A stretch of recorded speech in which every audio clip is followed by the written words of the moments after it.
Hi everyone, today we are going to get into Shakespeare sonnets. At this point you are hopefully an expert at iambic pentameter, so now we're going to see what that looks like when it's used for an entire poem. Shakespeare's poems are called sonnets. So our goal by the end of today is to feel comfortable identifying the elements of a sonnet and then also being able to read and understand the message in a sonnet. We did a poetry unit earlier in the year. That is back in January. I think the previous week's folder's there. If you need any review on reading poetry stuff, there's a ton of information there. I'm going to reference some of it here, but if you're like, I'm not really sure how to read a poem for that or for that, that might be a place that you want to go back and take a look at. So we're going to work with sonnet 18 again. We saw this in Wednesday's lesson where we had that professional person turning it into a rap. So I'll read it one more time to keep it fresh, but this is the poem that we're going to work with today. Shall I compare thee to a summer's day? Thou art more lovely and more temperate. Rough winds do shake the darling buds of May, and summer's lease hath all too short a date. Sometime too hot the eye of heaven shines, and often is his gold complexion dimmed. And every fair from fair sometime declines, by chance or nature's changing course untrimmed. But thy eternal summer shall not fade, nor lose possession of that fair thou owest. Nor shall death brag thou wanderest in his shade, when in eternal lines to time thou growest. So long as men can breathe, their eyes can see, so long lives this, and this gives life to thee. All right, so we've got our poem. I want to talk about all the elements of a sonnet. A sonnet is a really specific type of poem. We looked at a lot of different types of poetry when we were studying it, but this one has a really strict form. So there's a lot of things that need to be followed. One is that it's going to be 14 lines. Every time, sonnet, 14 lines. It's written in iambic pentameter, which you guys should know means 10 syllables, has that stress and unstressed stuff going on back and forth.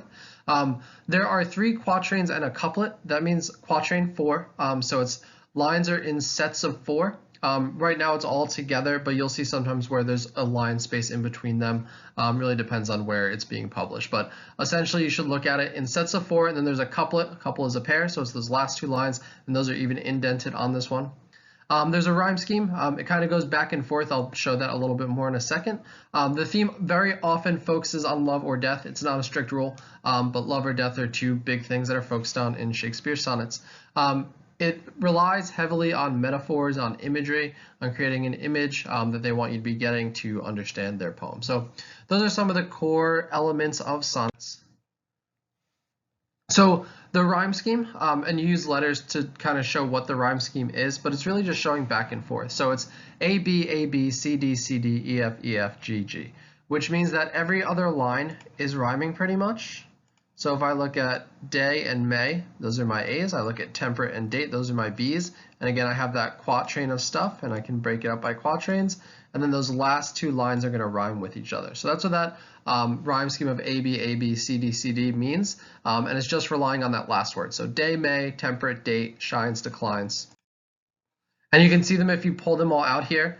And one part is sometimes you kind of have to focus on the pronunciation of it. So temperate and date doesn't necessarily work, but the pronunciation can be done differently, and it probably was done differently a couple hundred years ago when this was written. So temperate and date would be the way that Shakespeare would have said it. Day and May, shines, declines, dimmed, untrimmed, fade, shade, owest, growest, see thee. So we have that rhyme scheme going on at the end, kind of goes along with the musicality of the iambic pentameter, and then the rhymes at the end. Not only is it written to kind of be read a certain way, but it should sound a certain way when you're hearing it.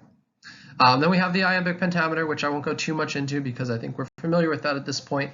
But 10 syllables per line. So shall I compare thee to a summer's day? And you can hear that stressed and unstressed when I focus on it while I'm reading.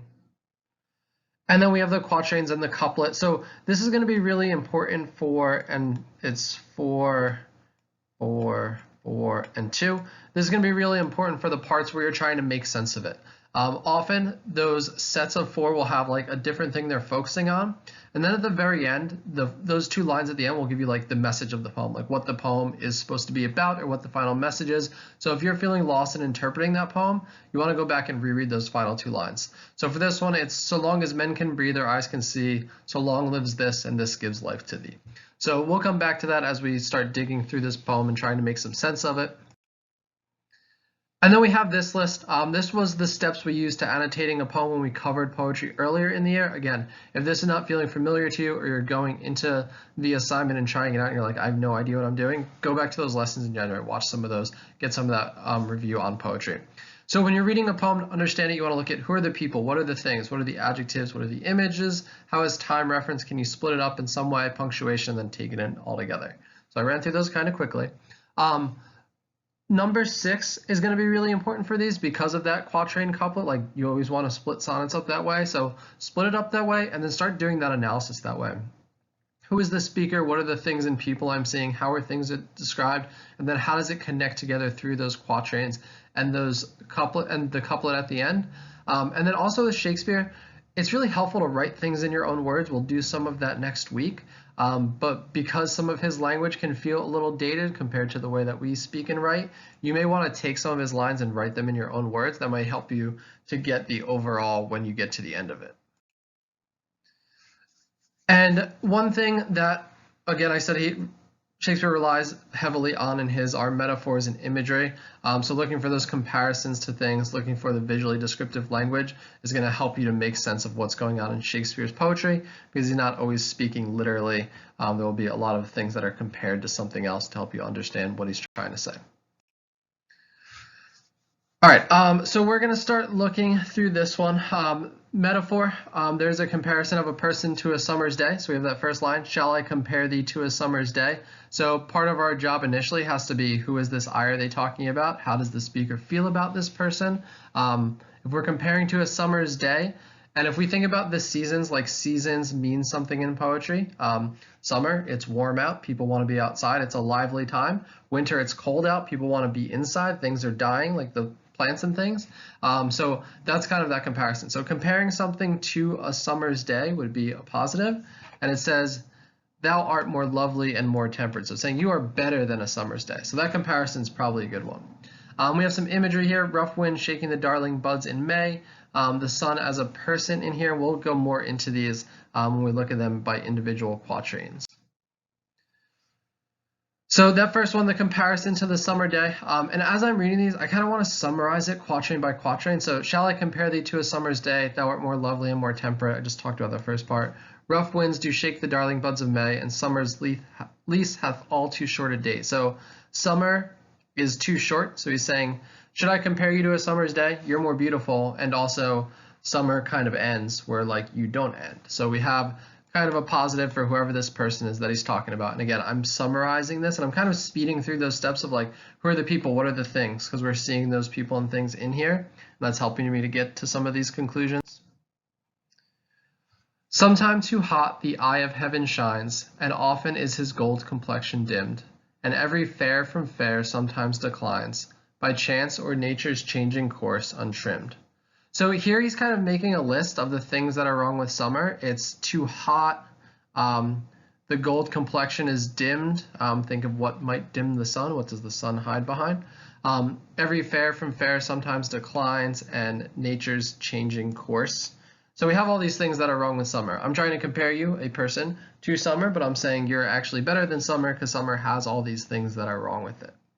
So this person, and we're assuming that it's someone that he's writing this to, is better than a summer's day. That's the comparison we're getting so far.